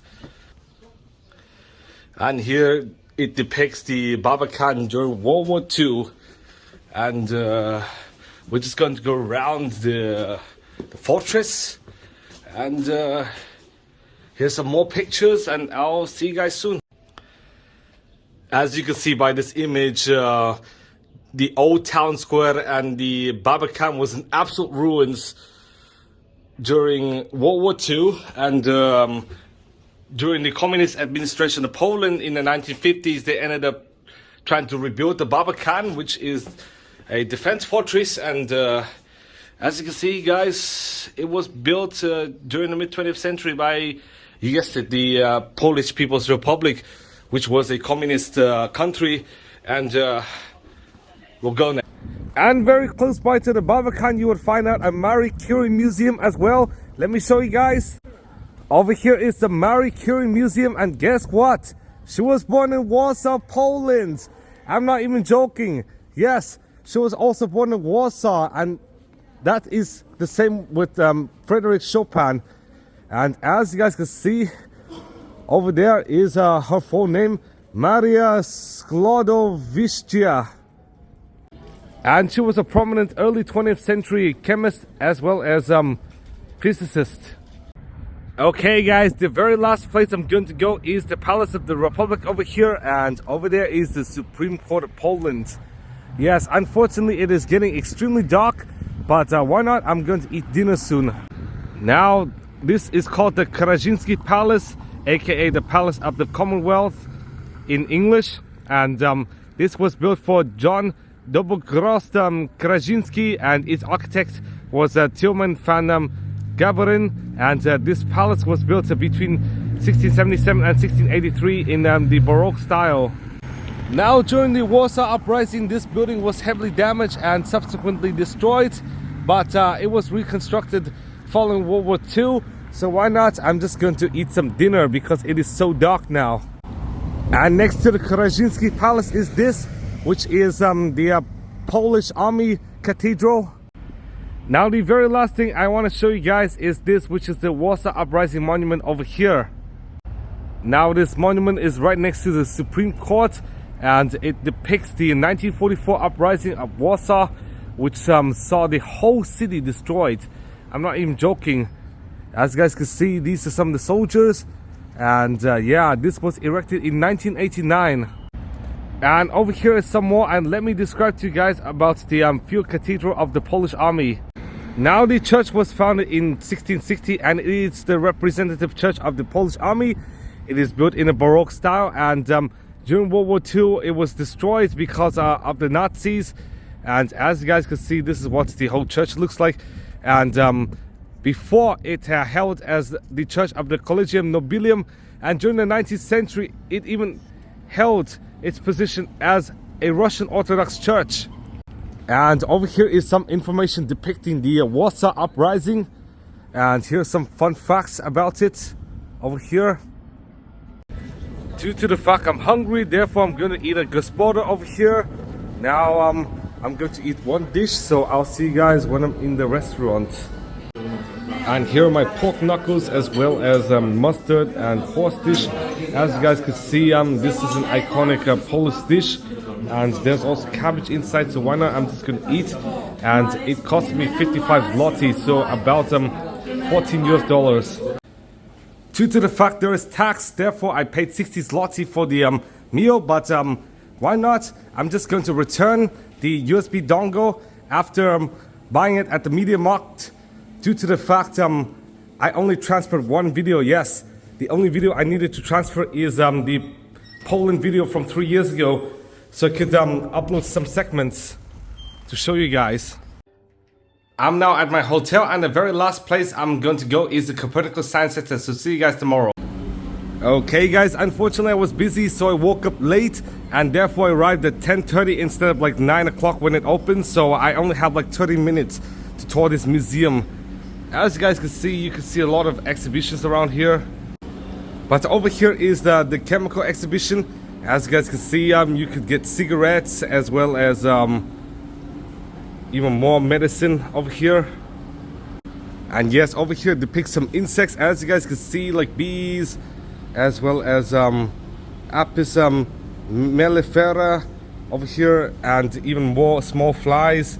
Now, this is just a regular science museum, even though it has the Copernicus name, and it is definitely a better value than that of the Boston Science Museum in Cambridge, because that is $30 and this is only a bit more than like $12.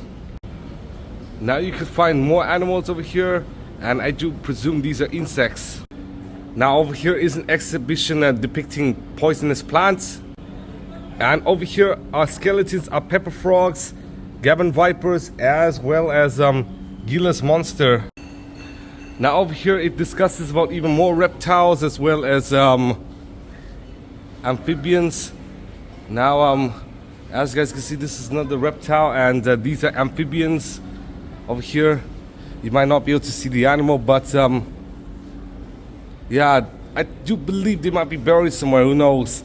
But as you guys can see, you can see the toxicity rating here. Due to the fact I'm low on time, therefore I'm just gonna show you guys the animal exhibition quickly. As you guys can see, over there is a snake of some sort that is called the Achistrodon Tortrix. And you could find out more venomous snakes over here. As you guys can see, this is a small snake called the Vipera berus. And over there is an animal laboratory. Over here, lab equipment and safety equipment for snakes. And fun fact, there are two types of poisonous animals. One is venomous and the other is poisonous. Now over here is a diagram showing a scorpion as well as a pufferfish, and over there is another fish, and you could also see a bat as well. Now over here are interactive exhibitions. Now you could have a hands-on on these. This is actually a turbine, and over here is the Archimedes screw, and yes, you could actually turn the wheel over here.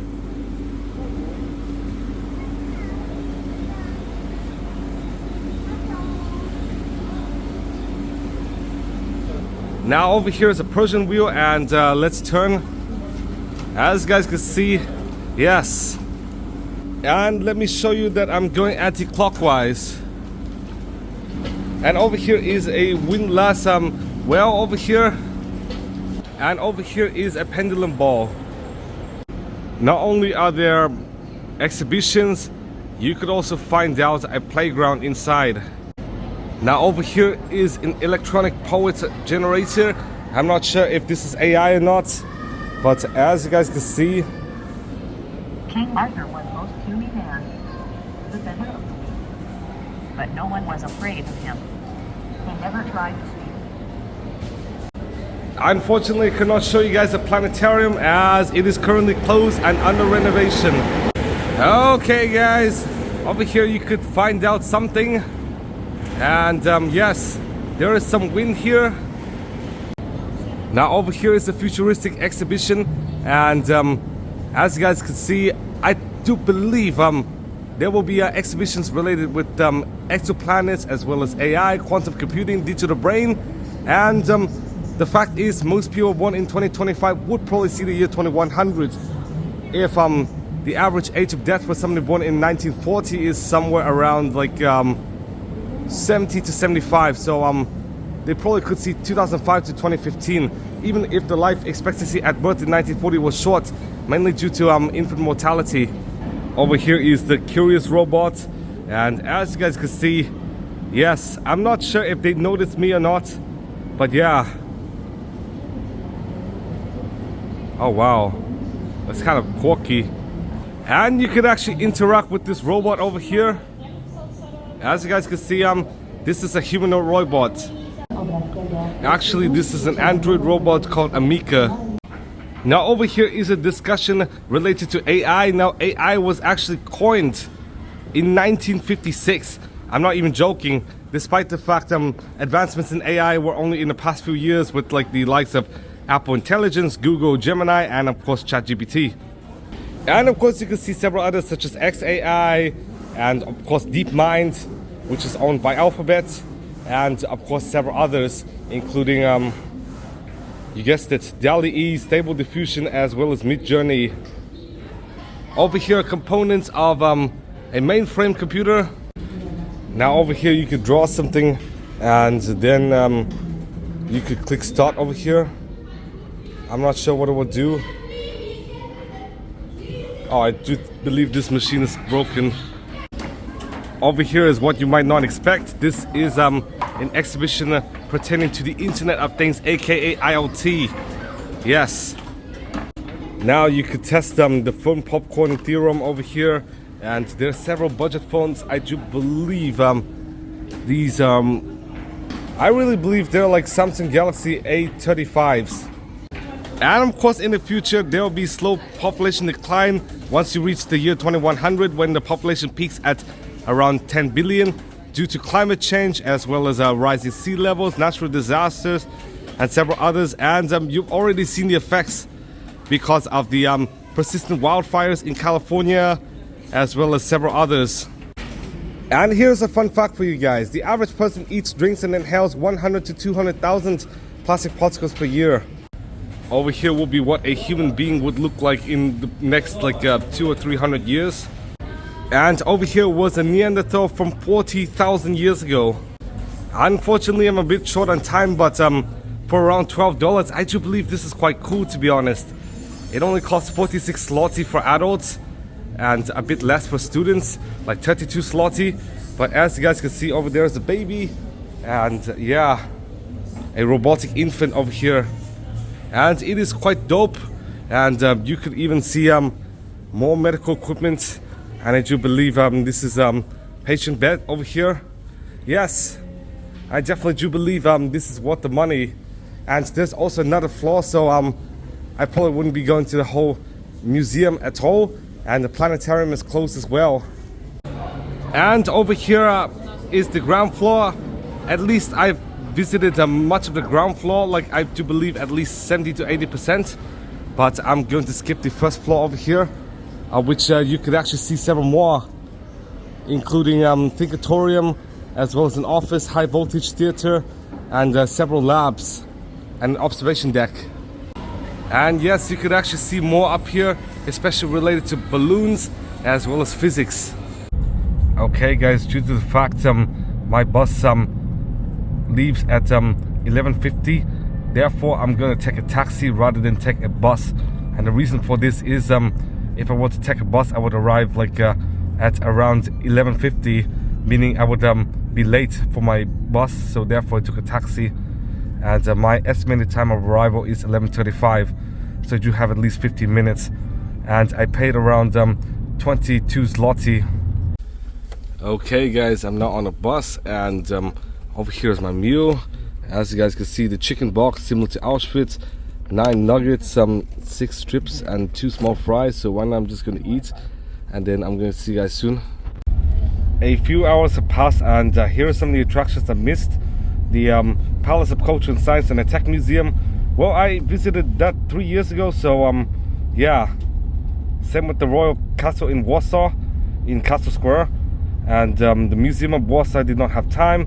The field cathedral of the Polish Army, unfortunately it closed by the time I arrived there. The Barbakan, well, I visited that 3 years ago, and plus the Barbakan is temporarily closed for the season. The Tomb of the Unknown Soldier, don't have time. The Pawiak Prison Museum, same thing, time constraints. And then Lazienki and Wilanow Palace, same thing, time constraints, and same with the Curie Museum. After a while, I finally entered Lithuania, aka the former Soviet Union. Yes, as you guys can see, yeah, I'm now in the Baltic states rather than in a Slavic state. So let me discuss to you guys my verdict about Warsaw. Okay guys, here's my verdict on Warsaw. As you guys all know, $1 equals about 3.87 Polish zloty. And as for hotels, 1-star hotels like Ibis Budget and Hotel B&B lie somewhere between 45 and 60 nowadays. 2-star hotels like Ibis lie between 55 and 70 nowadays. 3-star hotels would lie somewhere between 60 and 80, whilst 4-star hotels would lie between 70 and 100. And of course 5-star hotels lie between 120 and 150, a 50% increase from just 3 to 8 years ago, because I've checked the prices even a few years ago, and I was able to book a Mercure at Ursu station for only 55 a night. But you could get some anomalies, such as that Mercure at Warsaw Airport for like the low to mid 50s, just like I showed you guys. But that was several days ago, and luckily I did get a 20% off deal, so I was able to pay $40 for the Ibis Budget Hotel.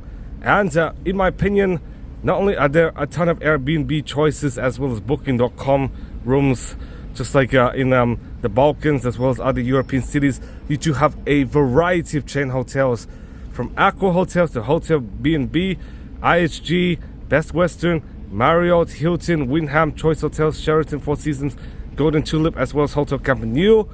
And as for museums, they typically cost between 20 to 45 zloty, with some like the Royal Palace of Warsaw going as high as 60 zloty. Now a modest meal, like say a McDonald's meal, would cost between 20 to 40 zloty, and a reasonable Polish meal would cost between 40 to 60 zloty. Now as for public transit, not only is it reasonably priced, you could actually use the app called Jack and buy public transit. And public transit costs about 15 zloty per day for the day pass, 36 zloty for the 3-day pass, and 3.4 zloty for unlimited rides in 20 minutes. Now, that meant the prices are a bit less than Prague and Bratislava and Vienna and Budapest, whilst at the same time the number of visitors in Warsaw is significantly lower than either Prague or Vienna, Budapest, and only slightly more than the likes of Bucharest, Sofia, Luxembourg City, Tallinn, Riga, or Vilnius, or really any obscure EU capital like Zagreb. Now, Warsaw is accessible to major cities, being a 5-hour train ride or 6-hour drive from Berlin, a 7-hour drive or 9-hour bus ride from Prague, a 7-hour drive and 10-hour train ride from Vienna, and of course a 9-hour drive or 11-hour train ride from Budapest, and of course a 5.5-hour drive and a 7.5-hour train ride from Vilnius.